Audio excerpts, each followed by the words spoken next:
하나님의 말씀 보겠습니다. 하나님 말씀은 역대상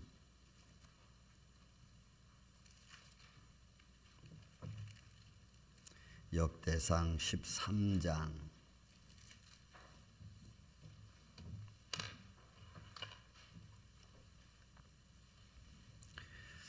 9절에서 11절에 이르는 말씀 제가 봉독해 올리겠습니다. 구약성경 역대상 13장 9절에서 11절입니다.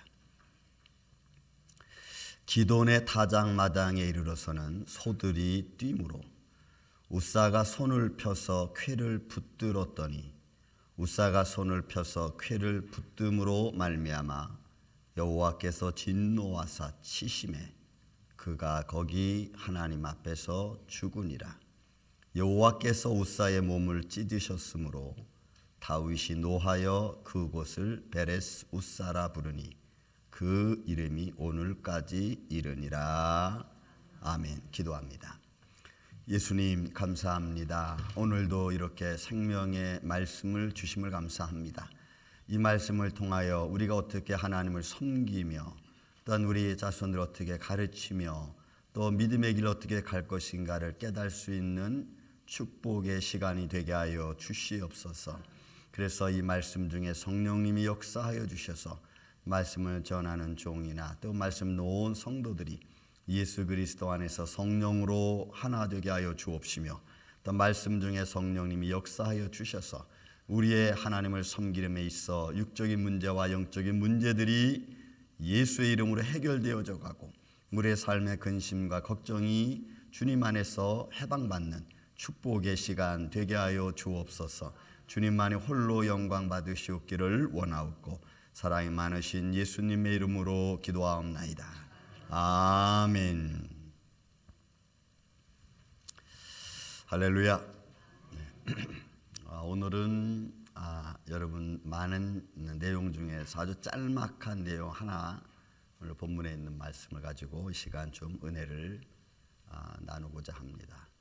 제목 밑에 우사의 죽음에 대한 교훈이라는 제목 밑에 나노 로봇 뇌칩 휴머노이드 이런 거 제가 적어놨습니다. 여러분 지금 이 시대는 여러분들이 조금만 눈을 돌려서 이 과학의 발달 또 이 과학의 발달을 통해서 지금 우리 삶의 현실에 어떻게 적용되고 진행되어지는가를 보면은 깜짝 놀랄 정도입니다. 한번 제가 시간을 내서 이런 내용을 다시 한번 정리를 해드리겠습니다. 나노 로봇이라고 하는 것은 지금 여러분 얼만큼 이 나노 로봇이 작아졌냐면 우리 눈에 보이지 않는 정도로 로봇이 만들어졌습니다. 그 로봇은 우리 피 속에 들어가서 우리 피 속에 지금 혈전이 생기는 것들을 이 로봇이 들어가서 팽이 돌듯이 휙 돌면서 결전들을 다 풀어내고 또 거기에 조금 더 이제 기능을 첨부하면은 우리 삶 속에 우리 피 속에 몸 속에 들어있는 병균, 바이러스까지도 다 잡아내는 요거 여러분 임상 실험에까지 이미 다 끝난 상태입니다. 여기까지 와 있습니다. 그러니까 여러분들이 좀 더 건강하게 좀 더 버티시면 이제 나노 로봇을 통한 병원 치료도 받을 수 있습니다. 최근에 일론 머스크가 여러분 뇌에 칩을 박아서 인간의 기억력을 향상시키고 인간의 정신력을 극대화시키는 프로그램을 또 만들었습니다. 이것도 임상 실험을 지금 어디까지 마쳤냐면은 사람의 뇌에 칩을 박고 그 칩 박은 것과 컴퓨터와 연결을 시켰습니다. 연결을 시켜서 사람의 정신력으로 우리가 말하면 초능력 이런 거 말하지 않습니까? 그 정신력으로 마우스를 움직이는 것까지 했습니다. 이 뇌칩의 궁극적인 목적은 사람이 기본적으로 생각하는 의식을 통제하기 위한 그리고 또 의식을 통제라는 말은 지금 쓰면 안 되니까 의식을 더 개발하고 더 확대하기 위해서 만드는 겁니다. 근데 용도는 그들은 이렇게 말합니다. 지금 여러분 우리 그 알츠하이머 병에 걸리고 자꾸 기억이 상실되어 가는 노약자들을 위해서 때로는 장애자들을 위해서 이것을 실험하는 거다라고 아주 뻔질하게 좋게 얘기를 하고 있지만 궁극적으로는 이것이 사람의 의식을 통제하는 데까지 아마 갈 겁니다. 그게 이제 시발점이 됐죠. 그렇게 되면은 이거는 장애자만 뇌에 칩을 박는 게 아니고 아마 그 뇌의 확장을 위해서는 많은 사람들이 뇌 칩도 받게 될 확률이 많습니다. 이번 휴머노이드가 지금 우리 앞에 가까이 와서 인간의 단순 작업은 이미 다 끝났습니다. 여러분 이게 단순 그 산업 제조 기술 쪽에서는 이미 이 제조 기계화 이미 돼버리고 말았죠. 여러분 이런 시대입니다. 이런 시대에 오늘 저와 여러분은 뭘 배우냐면 보이지 않는 하나님을 어떻게 섬길 것인가에 대한 교훈을 받습니다. 너무 동떨어지고 너무 이질감 생기고 너무 맞지 않는 그런 모습이죠. 근데 이게 하나님의 형상을 닮은 하나님의 존재들이 의식적으로 생활적으로 어떻게 보이지 아니하시는 하나님을 섬길 건가라고 하는 중요한 문제입니다. 이거는 가르쳐야 될 문제죠. 여러분 가르침에 관한 문제입니다. 그래서 오늘 여러분들은 부부 사이에 가르치고 하나님을 섬김에 대해서 그리고 부모는 자녀에게 가르치고 또 자녀는 또 자손에게 또 가르쳐서 이 하나님을 섬기는 것에 대한 가르침을 우리가 이 시간 짧은 말씀을 통해서 우리가 깨닫는 그런 시간이 되기를 저는 바랍니다. 왜냐하면 하나님도 우리의 자유의지는 don't touch. 하나님도 타치하지 않았어요. 우리의 자유의지는. 그런데 세상은 우리의 자유의지까지도 타치하려고 하는 과학의 발달을 그렇게 가고 있어요. 이런 문제가 보통 심각한 게 아닙니다. 그런 가운데 오늘 우리는 의식을 갖고 내 자유의지로 하나님을 섬김에 대한 이야기를 오늘 본문의 말씀을 통해서 여러분과 은혜를 좀 나누고자 하는 것입니다. 부모여 자녀를 제자 삼으라라고 하는 이 현용수 교수님 저희 학교 대선배이십니다. 유태인 교육을 이분들이 굉장히 이 현수 교수님이 직접 유대인 마을에 들어가서 랍비들과 같이 교제하면서 찾으면서 글을 쓴 내용 중에 하나입니다. 내용은 굉장히 깁니다. 그런데 그 내용을 함축시키면은 이들의 인성 교육, 그다음에 이들의 율법 교육은 어떻게 이루어졌는가. 그래서 부모들이 자녀들을 인성 교육시키는데 가장 최고의 모습은 함께하는 겁니다. 함께 토론하는 거예요. 여기에 벌써 우리가 잘 못하면 아이들의 인성 교육에서 우리는 거의 실패했다고 봐도 과언이 아닙니다. 함께하면서 이야기를 나누는 겁니다. 왜냐하면 여기는 인성 교육 속에서는 토론입니다. 그래서 남자아이는 아버지가, 여자아이는 어머니가. 그래서 그들의 인성을 길러가는 겁니다. IQ가 아니고 EQ 교육을 얘들을 이야기하고 있죠. 그러면서 그들은 그 안에서 율법을 가르칩니다. 율법은 그 율법을 통해서 하나님과 나와의 관계를 이야기하고 그 다음에 우리는 또 그 율법을 통해서 나와 너와의 관계를 이야기하는 겁니다. 그래서 이들이 자녀를 제자 삼는 겁니다. 여러분 자식을 그냥 사랑하는 내 아내로 내 자식으로 이렇게 삼는 게 아니고 자식을 제자화시키는 겁니다. 예수님도 12제자를 부르시고 제자화시키는 거죠. 교회도 복음을 들은 성도들은 제자화되어 가는 겁니다. 그냥 자녀로서의 그냥 이렇게 누리는 것만이 아니고 자녀된 자가 마땅히 해야 될 복음의 증인 사역을 하는 거죠. 그래서 제자화입니다. 어떻게 보면 자녀라는 말보다는 제자라는 말이 더 강력한 의미를 가지고 있습니다. 바로 이 책입니다. 그래서 여러분들이 한번 집에 지금도 늦지는 않았죠. 왜냐하면 부모로서와 자녀로서의 어떤 진지한 대화가 한두 마디 오고 가도 자식들은 부모를 인지할 수 있을 것, 또 의도를 알 수 있으니까. 그래서 그렇게 해서 여러분들이 하나님 섬기는 일을 여러분들은 철저하게 가르쳐야 됩니다. 왜냐하면 지금은 뭐 이래서 좀 힘들고 저래서 힘들고 이래서 못하고 저래서 못하고 하지만 시간이 지나고 여러분들이 하나님 나라에 가면은 알 거야. 그때는 여러분 늦어요. 마음만 가지고 있는 것까지는 여러분 죄송하지만 안 됩니다. 왜냐하면 마음만 갖고 내가 하나님을 믿는다고 하는 것은 조금 더 시간이 지나면 이제 그것이 내 삶의 나태함과 또 내 삶의 게으름으로 이제 점철되어지고 그것은 믿음에 대한 가치를 떨어뜨리게 만들고 연약하게 만들 겁니다. 그리고 어떤 문제가 당면했을 때 해결할 수 있는 행동이 나오질 않아요.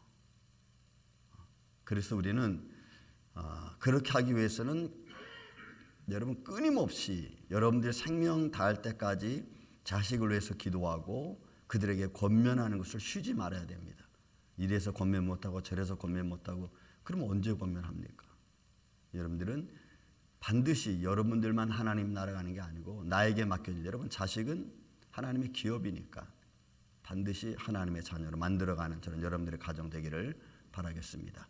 오늘 본문에 있는 말씀의 배경은 여러분 이런 배경을 가지고 있습니다.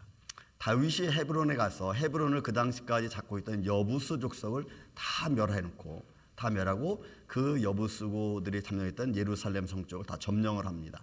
그리고 그것을 가리켜 다윗이 다윗성이라고 칭하게 됩니다.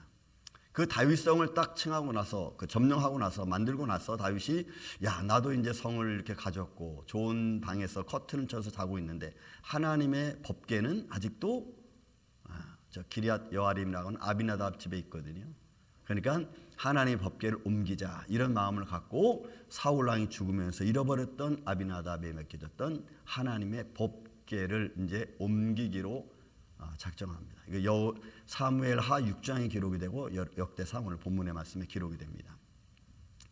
그래서 그 옮기기 전에 아비나답이라고 하는 사람이 있어요. 아비나답에게는 세 아들이 있습니다. 엘리에셀이라는 아들이 있고 그 다음에 본문에 그 아들 아효라고 하는 아들과 우사라고 하는 아들이 있습니다.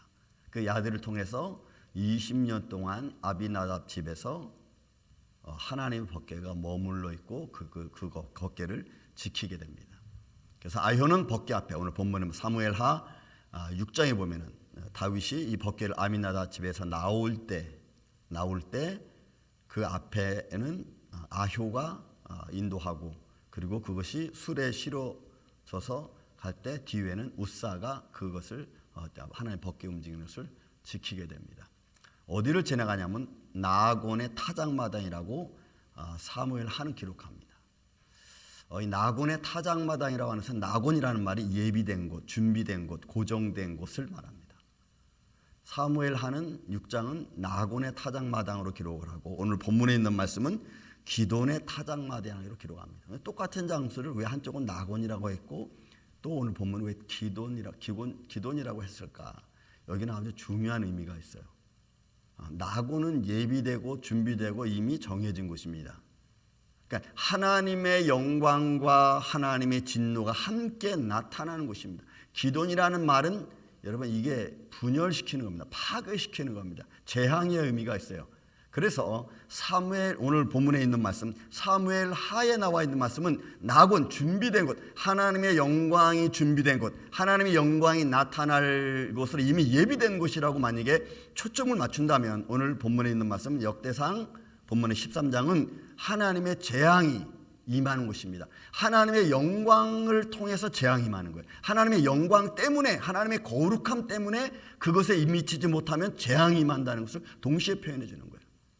그래서 오늘 본문 역대상에 있는 말씀은 하나님의 영광에 이르지 못한 그래서 하나님의 진노가 임하는 것을 그것은 우사를 중심에 기록된 거고 사무엘하는 하나님의 영광이 나타나야 될 그 중심을 통해서 나곤이라는 타작마당으로 기록하러 하고 있습니다. 그러니까 여러분 기록을 똑같은 내용을 초점을 어디에 두고 성경을 기록했는가를 우리는 알 수가 있는 겁니다.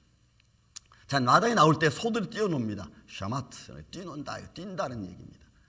근데 소들이 뛸 때 원문은 비틀거리는 거예요. 소들이 비틀거렸는지 아니면 수레가 이 돌불에 걸쳐서 비틀었는지 이거는 좀 쉽지 않지만 그러나 내용을 가만히 보면은 소가 비틀거려서 하나님의 어마어마한 법궤를 수레에 싣고 가는 그런 모습에서 아마 소가 비틀거렸던 것 같아요. 그런데 그 비틀거림 때문에 하나님의 법궤가 떨어질 정도가 됐어요. 흔들려서 떨어질 것처럼 보였어요. 이것 때문에 이제 문제가 생긴 거죠. 그냥 쉽게 얘기하면은 하나님 법궤가 술에 실렸고 소들이 끌고 가다가 소들의 뒤뚱거림으로 하는 법궤가 떨어지려고 하는 거예요. 앞에서는 아효라고 하는 아비나답의 아들, 뒤에는 우사라고 하는 아들. 그걸 지금 이렇게 현장에서 보고 있는 거죠. 근데 거기에 이제 우사 때문에 하나님의 진노가 내립니다. 왜냐하면 여기에는 하나님의 법궤를 움직이는 데 가장 중요한 법 제도가 있어요. 그게 레위 자손 중 고핫 자손만이 법궤를 맬 수가 있어요. 아비나답도 아론 자손의 계열에, 여러분 제사장 계열의 계보를 갖고 있는 집안입니다. 그러니까 레위 족속이죠. 그런데 고핫 자손이 아닌 거예요. 그러니까 하나님의 굳이 하나님 법궤를 움직이는데 굳이 이걸 따지고 누가 해야 되고 누구는 하지 말아야 되고 이렇게 우리가 생각할 게 아닙니다.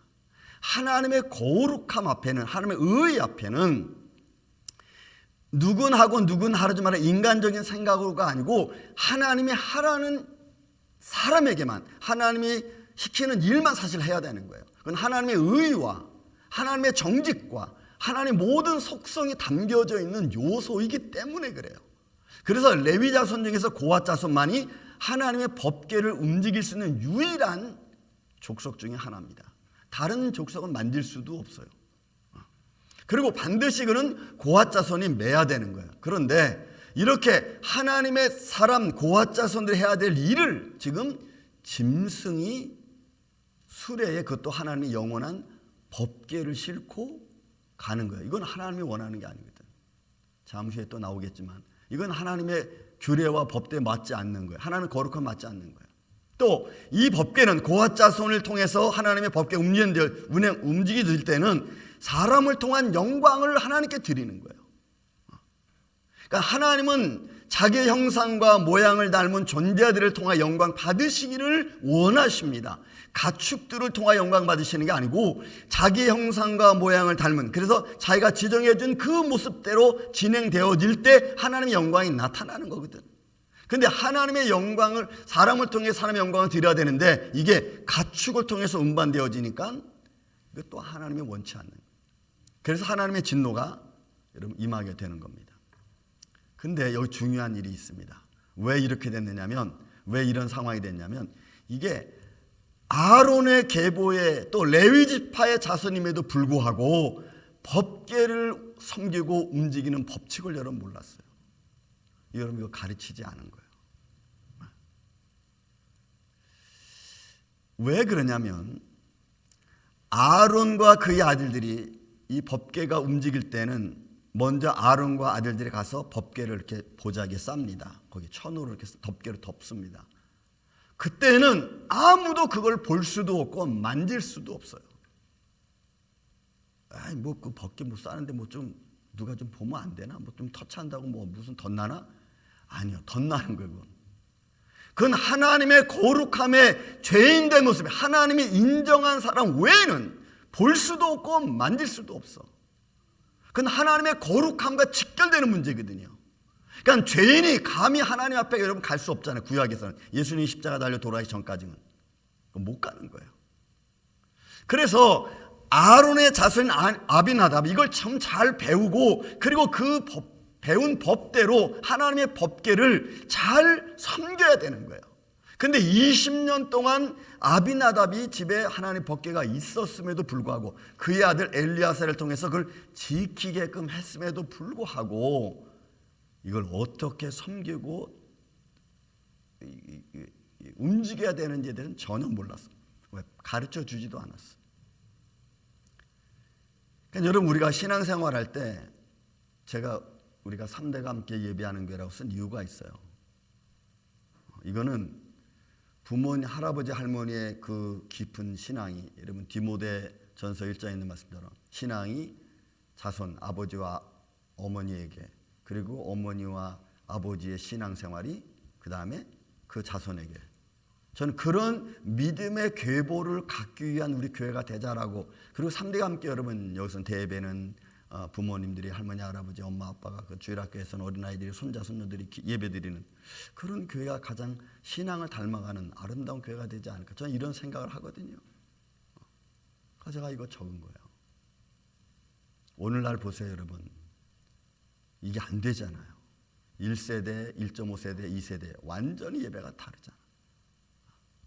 그러니까 어떻게 믿음 생활하는 것을 가르치는 게 여러분 참 중요해. 그러니까 하나님의 법궤를 섬기고 지키는 것이 여러분 굉장히 그들에겐 중요한 거예요. 하나님의 거룩함이 그들과 함께하는 거기 때문에. 그런데 그 사건 중에 하나가 사무엘상 6장에 보면은 베스메스에서 돌아온 하나님의 법궤가 있죠. 블레셋 백성과 이스라엘 백성이 싸웠는데 거기서 사울 왕이 죽고 이런 베스메스 그를 통해서 하나님의 법궤가 이렇게 올 때에 기럇 여아림에 있는 사람들, 그죠? 베스메스에 있는 사람들, 이 사람 중에서 베스메스에 있는 사람들이 하나님의 법궤를 이렇게 보았어요. 열어서 뭐 있나? 그것 때문에 여러분 사람이 5만에서 여러분 70명이 죽어요. 이게 어떤 상황이냐면 5만이라는 말을 가로쳐 놓은 것은 어떤 사본에는 있고 어떤 사본에는 없기 때문에 그래요. 그 70인이 여러분 여기서 죽어요. 그러니까 하나님의 거룩함을 죄인된 모습으로는 볼 수 없는 거거든. 아론의 자손들 중에서 고앗 자손만이, 그죠? 그리고 성물은 만질 수도 없어. 근데 사람들이 그걸 어떻게 섬기고 지키고 또 규례를 따라 어떻게 해야 되는지를 여러분 배우질 못하는 거예요. 이게 여러분 우스에게까지도 임하는 사건 중에 하나입니다. 성소 보지 말라 그랬어요. 그러나 그들은 성소도 보고 만지기도 하고 움직이니까 또 손 갖다 대기도 하고 하나님의 법궤를 섬기는 것을 아는 것과 이런 모르는 것의 차이를 제가 이제 말씀드립니다. 아비나답은 20년 동안 하나님의 법궤를 가지고 있었음에도 불구하고 축복받았다는 얘기가 성경에 기록되지가 않아. 근데 오베데돔은 하나님의 법궤가 3개월 동안 그 가정에 있는데 하나님께서 그 가정을, 그 자손들을 하나님이 축복해 주셨어요. 사무엘하 6장에 보면은 여호와께서 오베데돔과 그의 집에 복을 주셨습니다. 오베데돔도 레위 지파이고 고앗과 고라 자손 아삽을 통해서 나온 오베데돔입니다. 그러니까 그들도 레위 지파예요. 그들은 하나님의 법궤를 어떻게 섬기는지 너무 잘 알고 있어. 역대상 26장에 보면 이런 말씀. 저희가 그 아들들과 형제들은 다 능력이 있어 그 직무를 잘 하는지 아니. 오뎀에게서 난 자가 62명입니다. 그 직무를 잘하는 자라고 하는 것은 하나님의 법궤를 어떻게 관리하고 어떻게 섬겨야 되는지를 잘 배웠고 아는 사람들을 말해요. 그러니까 하나님의 일을 열심히 하는 자들이죠. 그래서 여러분 우리가 하나님을 영화롭게 하는 일에 있어서는 큰 일들만 있는 게 여러분 아닙니다. 어찌 보면 너무나 자세하고 섬세하고 작은 일까지도 여러분 연결될 수 있어요. 마치 뭐와 같냐면 여러분 차를 타고 가다가 바퀴가 조그만 못에 뚫리면 뻥크가 납니다. 그럼 바람이 빠지죠. 그런데 그 나사를 빼내고 여러분 다시 그것을 구멍을 막습니다.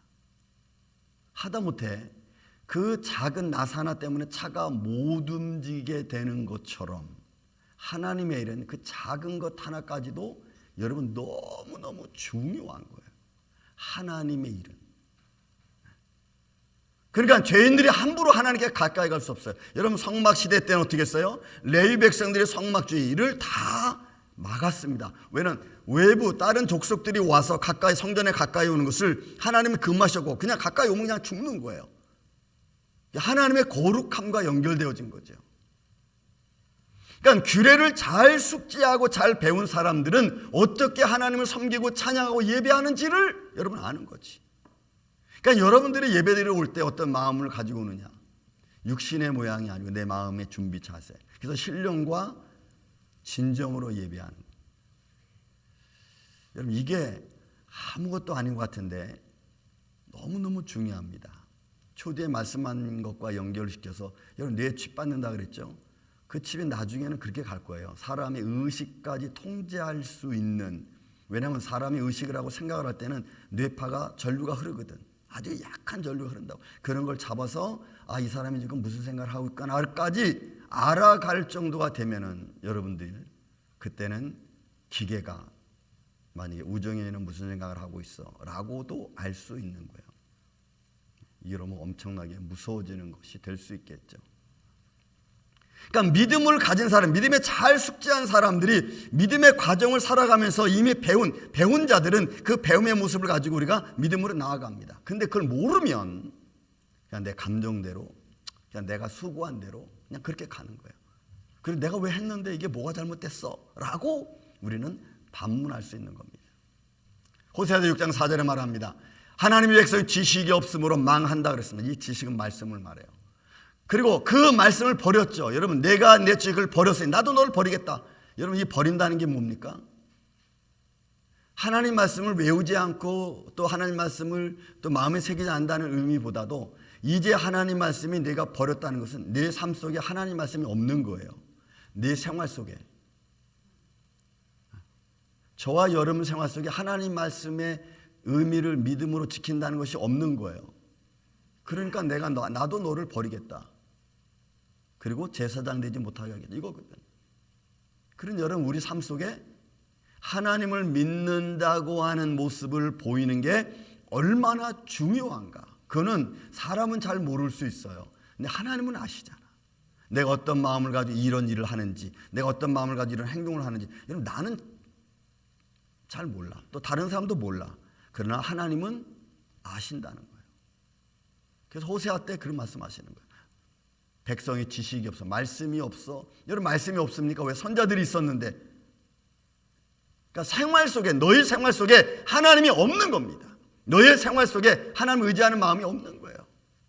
그러니까 우리의 삶 속에서 우리는 뭘 가르쳐야 되느냐? 거룩한 신앙생활이 어떻게 하는지 방법을 여러분 가르쳐 주는 거예요. 어떻게 하는 것이 신앙생활인지를 여러분 가르쳐 주고 올바른 것인지를 얘기해 줘야 되는 거예요. 근데 우리는 방법 안 가르쳐 주잖아요. 바쁘니? 오케이, 알았어.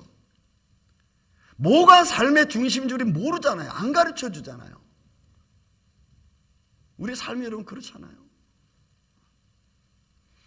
그럼 방법을 가르쳐야 돼. 거룩한 생활. 그러면 디모데전서 4장에 나와 있는 말처럼 야, 하나님 말씀과 기도로 거룩하여진다. 그러니 너는 항상 하나님 말씀을 가까이 해라. 기도하는 삶을 살아라. 라고 가르쳐야죠. 우리는 안 가르치잖아요. 예배 드리는 게 여러분 항상 우리는 세컨이 되잖아요. 우리 삶 속에. 정말로 하나님을 사랑하고 하나님이 내 삶의 주인이 되는 것.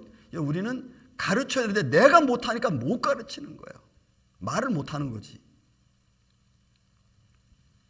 하나님이 기뻐하시는 일, 이게 기뻐하는 건지 저게 기뻐하는 건지 내가 손해나는 게 아닌 건지, 여기 우리는 자꾸 이런데 갈등하잖아. 지금은 갈등하고 지금 이렇게 시간이 흘러가죠. 그러나 시간이 지나면 지날수록 그런 갈등은 굳어지고 그렇게 함으로써 이제 내 삶은 믿음에서 조금씩 벌어질 수밖에 없어요. 그리고 언젠가는 거기에 대한 하나님의 손길이 있겠죠. 지금은 우리는 내일 일을 모르니까 그냥 지나갈 뿐입니다. 자, 우사가 하나님 법궤를 만진 사건, 본문에 있는 말씀. 우사가 손을 펴서 법궤를 붙들었더니 우사가 손을 펴서 법궤를 들므로 말미암아 여호와께서 진노하사 치심에 그가 거기서 하나님 앞에 죽었습니다. 여러분, 이게 왜 중요하냐면 지금부터 여러분 자세히 보세요. 자, 우사는 이게 일반적으로 보면은 그렇게 잘못한 행동이 아니에요. 우리 입장에서 보면 보세요. 다시 말씀드리죠. 여러분, 소가 2마리가 수레를 끌고 가는데 거기 하나의 법궤가 있습니다. 그리고 막 가다 보니까 앞에는 아효가 있고 뒤에는 우사가 있습니다. 가다 소가 흔들리니까 이 법궤가 흔들릴 거 아니에요. 그럼 법궤가 넘어오는 거예요. 그러니까 사람이 우사가 이러면 안 되는데 그때 막은 거야. 우사는 잘못한 게 없어. 사람 입장에서 보면. 왜? 넘어지려는 거 잡았으니까. 그런데 이걸 갖다가 뭐라고 표현하면 성경은 하나님이 우사를 충돌했어요. 사무엘하 보면은. 그 페레츠라고 하는 이 충돌한다는 것은 틈이 생기는 거야. 갈라진 틈이 생기는 거야. 근데 이 충돌할 때 하나님 입장에서 충돌을 하면은 이건 악인에 대한 심판으로 나오는 거예요. 이게 수동형이죠. 내가 충돌하는 것과 하나님이 나를 충돌하는, 여러분 능동적인 것과 달라 이건. 그러니까 우사가 그렇게 행동한 것에 대하여 하나님 입장에서 딱 보는 거예요. 왜 이게 중요하냐? 중요한 의미가 있어요. 이 중요한 사건은 이렇게 되는 거예요. 우사가 하나님의 법궤를 만짐으로 말미암아 하나님의 거룩함이, 하나님의 능력이 여러분 인간의 보호를 받는 것처럼 되는 거예요. 소가 뛰노고 소가 막 흔들어서 수레가 넘어져서 하나님의 법궤가 떨어질까요? 안 떨어질까요? 우리는 떨어질 걸로 생각을 하는 거죠. 하나님의 능력을 우리는 과소평가하는 겁니다. 하나님의 완전함을 우리는 과소평가하는 거예요. 인간의 보호로 하나님의 능력이 커버되어 버립니다. 또 하나님의 임재의 상징입니다. 영광의 상징입니다. 그러나 우사가 하나님의 그 법궤에 손을 딱 댐으로 말미암아 하나님의 영광으로 만들어진 법궤가 사람이 만든 궤짝으로 바뀌어지는 순간이라고. 이게 하나님 사람이 만든 궤짝이 되어버리는 거야. 그러니 하나님의 영광이 거기는 있을 수 없는 거예요. 그런 궤짝은 어디선지 사람은 만들 수 있어요. 왜 우사가 제사장 계열의 레위 계통의 사람임에도 불구하고 이런 불완전한 마음으로 하나님의 법궤를 운반하느냐는 거지. 그래서 애초부터 하나님의 법궤는 짐승에 의해서 운반될 수가 없는 거예요. 하나님의 법궤는 하나님의 능력의 상징입니다. 그런데 사람의 동정심이 유발되는 거예요. 이거 넘어지면 안 되는데 라고 하는 그 인간의 동정심, 인간이 가지고 있는 어떤 생각, 이런 것들이 하나님의 능력을 다 무시해버리는 순간 찰나가 돼버리는 거라고. 여러분, 근데 우리는 우리의 일상적인 생활 속에서 이런 일들을 비일비재하게 많이 겪어요. 이 정도면 됐어. 아무것도 아닌 말이죠. 그러나 이것이 하나님의 일을 하는 중에 이 정도면 됐어 라고 하는 말은 완전하신 하나님 앞에는 여러분 옳지 않아요. 하나님의 완전함이 우사의 손을 댐으로 말미암아 불완전한 것으로 바뀌어져 버리고 마는 거예요. 하나님 법궤도 사람이 넘어지려고 하면 이렇게 붙잡아야 되는, 사람이 보기에는 이거 별것 아닌데 그럴 수 있지 않겠어? 아니요, 그럴 수 없는 거예요. 근데 여러분, 우리는 하나님께 예배 드릴 때도 이 정도 되면 됐어. 여러분들의 마음이 어떤 마음을 가지고 이 시간 예배를 드리는지 저는 잘 모릅니다. 그러나 살아계신 하나님 앞에 나와서 예배 드릴 때 이 정도면 됐어. 그리고 예배의 초점이 하나님께 있지 않고 살아계신 하나님께 드려지는 마음이 있지 않고 자꾸 사사로운 생각에 사로잡혀 있는 것, 여러분, 그것도 나는 다른 사람 몰라도 하나님은 여러분 아시는 거예요. 왜 신령과 진정으로 예배를 했는가. 그래서 예배가 중요할 수밖에 없어요. 예배가 그래서 분위기를 따라갈 수 없는 겁니다. 예배가 내 취미를 따라갈 수가 없는 거예요. 내가 그냥 마땅히 하나님 앞에 드려야 될 것이 그냥 이건 이 정도면 됐어, 이 정도 드리면 되지 않겠어 라고 하는 그런 어떤 인간적 가치에 둔 예배가 될 수가 없는 겁니다. 여러분, 예배는 신령과 진정으로 드려져야 되는 줄로 믿습니다. 저와 여러분의 전심을 다해서 여러분 드려져야 되는 거예요. 왜요? 예배의 주인은, 예배를 받으시는 이는 살아계신 하나님이시기 때문에 그래요. 자, 이렇게 하나님의 법궤가 우사라고 하는 사람 때문에 완전히 무너져 내리고, 거룩함이 무너져 내리고, 능력이 무너져 내리고, 하나님의 의가 무너져 내리는 거예요. 하나님의 완전함이 무너져 내리는 거예요. 그러니 하나님 입장에서 보면은 야, 너 지금 뭐 하는 짓이야? 라고 되는 거지. 너 지금 뭐 하는 짓이야? 그러니까 하나님이 그를 치신 거예요. 왜요? 거기는 하나님의 영광, 나곤의 타작마당입니다. 이미 준비되었고 예비된 곳입니다. 하나님의 영광이 그를 통해서, 우사라고 하는 사람의 재앙을 통해서 여러분 하나님의 영광이 달아나고 반대로 기돈 타작마당입니다. 하나님의 재앙이 그곳에 임한 거예요. 그러니까 하나님의 영광과 재앙이 같이. 그러니까 우리 인간의 작은 실수 하나하나가 하나님의 영광을 가리는 일들을 얼마나 많이 하는지 몰라. 우리는 사람과의 대화 속에서도 그렇죠. 여러분, 내가 하는 말에 상대방이 상처를 받습니까? 아니면 상대방이 하는 말 때문에 내가 상처를 받습니까? 어떻게 보면 나도 상처 주고 상처받고, 그죠? 그 속에서 하나님이 어떤 하모니라는 이룰 수 있는, 하나님 화목을 이루어가는 것을 전혀 생각하지 않고 전부 다 내 감정에 따라서 우리는 말하고 또 이해하고 그러잖아요. 조금이라도 우리가 하나님의 어떤 은혜를 생각하고 화목을 생각한다면 좀 말을 좀 바꾸어서 단어를 좀 선별해서 쓰고, 그렇게 해야 되는데 안 하잖아. 우리는 그런 생각도 안 해. 사람의 동정심이, 사람의 어떤 그 마음의 그 심정이, 연약함이, 그죠? 하나님의 능력을 과소평가해 버리면 그때는 더 이상 하나님의 일이 될 수가 없습니다. 여러분 갈라디아서 3장에 보면은 하시는 말씀, 바울이 갈라디아 교인들에게 너희는 성령으로 시작했다가 육신으로 마치겠느냐. 우리는 그런 일들이 너무 많아. 저는 우리 임마누엘 장로교회는 이 아침에 저와 여러분은 2024년도에는 성령으로 시작했다가 성령으로 맞춰지는 그런 여러분들의 가정, 삶, 자손들 되기를 예수님의 이름으로 축원을 드립니다. 그게 우리가 해야 될 아주 중요한 일이에요. 그래서 우리가 하나님을 바로 알지 못하면 우리도 얼마든지 웃사와 같은 일을 비일비재하게 많이 하는 거예요. 여러분 기도하는 것도 대충 하는 거죠. 여러분 대충 한다는 이야기는 기도를 들으시는 이가 살아계신 하나님이라는 생각을 내가 잊은 채 기도하는 거예요. 그걸 의식하지 못하고 그냥 형식적으로 기도해버리고 마는 거예요. 내가 섬기는 것도 마찬가지예요. 내가 섬기는 일, 내가 수고하는 일, 이 모든 것들이 다 살아계신 하나님 앞에 향하는 하나의 섬김의 모습이고 은혜를 나누는 것이라면 우리가 그런 곳에서 좀 신중하게 해야 되겠죠. 그렇지 않으면 우리는 웃사와 같은 일을 범할 수 있는 요소가 너무나도 많습니다. 결국 웃사의 죽음은 하나님을 섬기는 방법을 제대로 알지 못해서 마땅히 알아야 될 레위 지파임에도 불구하고 마땅히 알아야 될 아론 계율의 자손임에도 불구하고 이런 몰랐어.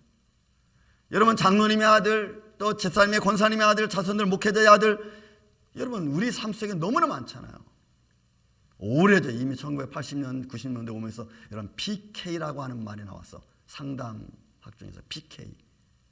이 PK는 패스터 키드입니다. 여러분 목회자 자녀들의 문제 여러분 생겼잖아요. 그러니까 우리가 뭘 어린아이들에게 자손들에게 어떻게 가르쳐서 하나님을 섬겨야 할 것인가는 너무너무 중요한 거예요. 다른 데 정신 둘 데가 없죠. 왜요? 내 생명의 자손이 지금 생명이 걸린 문제인데 여러분 만약에 여러분들의 자손들이 죄송합니다만 예수 무슨 뭐 부모님이 어쩐지 암에 걸렸다고 생각해 보십시오. 그럼 여러분들 제일 먼저 뭘 하겠어요? 근데 지금은 아무 병도 안 걸리고 그냥 괜찮으니까 그냥 룰루랄라 그냥 이렇게 지내고 있죠. 한번 문제가 한번 탁 터져보세요. 그때부터는 여러분들 어떻게 해야 되는지. 여러분 생명 걸고 우리는 자손들을 놓고 기도해야 될 줄로 믿습니다. 그건 저와 여러분이 평생 기업이에요. 왜요? 자손은 하나님이 주신 우리에게 주신 기업이잖아. 하나님의 능력이 사람의 동정심 때문에 하나님이 사람의 일보다도 못한 결과를 만드는 그런 삶이 아니라 정말로 하나님의 일을 잘 감당해내서 저와 여러분이 우리 임마누엘 교회가 하늘의 복을 받으며 살아가는 잘 믿음의 규례가 믿음의 삶이 유전되어져 가는 그런 복된 우리 임마누엘 장로교 되기를 예수님의 이름으로 축원을 드립니다. 사랑과 은혜가 많으신 아버지 하나님, 우리가 인생을 살아오면서 우리 가정을 주셨고 또 우리 가정 안에서 우리가 이런저런 모습으로 살아갑니다. 아버지 하나님, 오늘 웃사라고 하는 이 사람을 통하여 그가 하나님의 자녀 레위 족속임에도 불구하고 하나님 섬김에 대하여 배우지 못했고 행하지 못한 인간적 동정심 때문에 임한 그의 죽음의 현장을 우리가 바라보며 오늘날 우리가 어떻게 믿음 생활을 해야 되는지, 어떻게 우리 자손들에게 믿음의 삶을 가르쳐야 되는지, 내가 무엇을 놓고 기도하며 애써야 되는지 하나님 우리가 깨달을 수 있도록 주님 도와주시옵소서. 아버지, 이런 중요한 사건을 우리가 내버려 둔 채 아버지 살아가며 내 인간의 즐거움과 욕망을 따랐던 우리의 죄를 주님 용서하여 주옵시고 이제는 사랑하는 가정들이 믿음 안에 설 수 있도록